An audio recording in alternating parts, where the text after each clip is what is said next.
안녕하세요. 한글처럼 쉽게 부동산을 공부하는 한글 부동산입니다. 자, 오늘은 전세 계약 혹은 이 월세 계약에서 임차인을 지켜주는 가장 강한 방패라고 할 수 있는 이 대항력에 대해서 한번 알아보도록 하겠습니다. 대항력은 주택임대차보호법의 내용들 중에서도 가장 핵심적인 내용이기 때문에 우리 임차인분들께서 정확하게 알고 있어야 하는 내용이에요. 대항력에 관한 내용은 주택임대차보호법 제3조 대항력 등에 나와 있어요. 자, 1항을 보면 임대차는 그 등기가 없는 경우에도 임차인이 주택의 인도와 주민등록을 마친 때에는 그 다음 날부터 제3자에 대하여 효력이 생긴다라고 나와 있어요. 또 이 경우 전입신고를 한 때에 주민등록이 된 것으로 본다라고 나와 있습니다. 여기서 제3자에게 대항할 수 있다라는 얘기는 대항력이 있으면 집주인이 나중에 바뀌어도 남은 계약 기간을 그대로 보장받을 수 있다는 얘기가 되는 거예요. 다시 말해서 주인이 바뀌었다고 임차인 보고 나가라 라고 한다면 대항력을 갖춘 임차인은 이를 거절할 수 있다는 얘기가 됩니다. 또 보증금에 대해서도 당연히 보장을 받게 되는 거죠. 또 그 집에 내가 들어간 다음에 주인이 대출을 받는 경우가 있잖아요. 자, 그러면 그 주택의 근저당이라는 권리를 설정하게 되는데, 자, 이런 후순위 권리자의 권리 실행으로부터 임대차 존속을 보장받는 것을 말하는 거예요. 자, 여기에 확정일자까지 구비를 하게 되면 우선 변제권도 주장할 수가 있게 되는 거죠. 자, 예를 들어서 내가 그 집에 선순위 세입자로 입주한 다음에 집주인이 은행에서 주택담보대출을 받고 은행이 그 집에 근저당권을 설정한 경우, 자, 집주인이 이자를 연체하게 되면 은행은 그 집을 경매에 넘기게 될 거예요.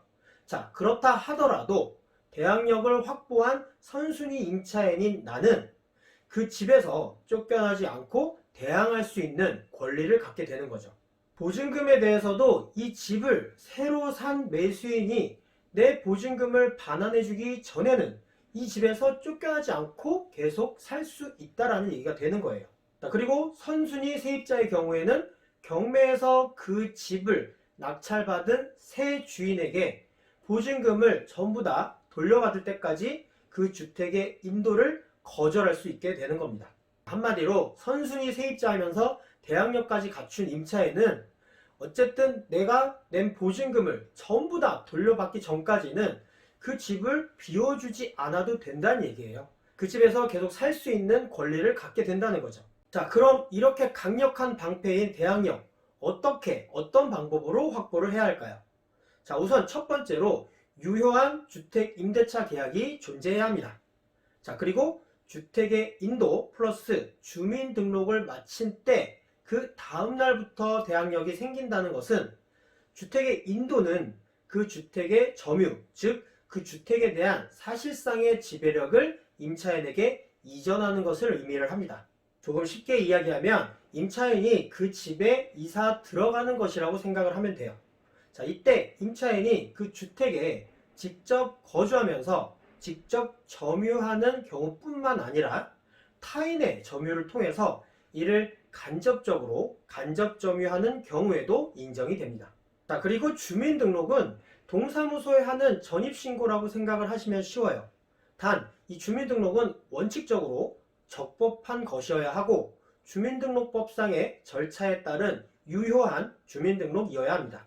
주민등록이란 거래의 안전을 위해서 그 집에 이미 임차권이 존재하고 있음을 제3자가 명백하게 인식할 수 있게 하는 공시방법으로 마련된 것이기 때문에 단순하게 형식적으로 주민등록이 되어 있다는 것만으로는 부족해요. 그럼 어떻게 해야 되느냐? 주민등록에 의하여 표상되는 점유관계가 임차권을 매개로 하는 점유임을 제3자가 인식할 수 있는 정도는 되어야 합니다. 그러니까 다른 제3자가 봤을 때 이 집에 진정한 임차인이 존재하고 있구나 라는 정도를 인식할 수 있어야 된다는 얘기겠죠. 자, 그럼 이렇게 주택에 이사를 하고 동사무소에 전입신고를 하면 그 다음날부터 대항력이라는 게 생기게 되는 거예요. 자, 그리고 주의할 점이 하나 있습니다. 이 요건은 존속 요건이기 때문에 계속 유지되어야 하는 요건이에요. 자, 원칙적으로 주택의 점유를 상실하거나 중간에 주민등록이 다른 주소지로 이전되면 이와 함께 이 대항력이라는 것은 사라지게 됩니다. 자, 이후 다시 대항력을 취득하더라도 종전의 대항력이 부활하는 것은 아니에요. 그렇기 때문에 한번 갖춘 대항력의 요건은 쭉 유지를 해야 된다는 점 꼭 기억을 해 두시기 바랍니다. 자, 오늘은 대항력이 무엇인지에 대해서 한번 알아보았습니다.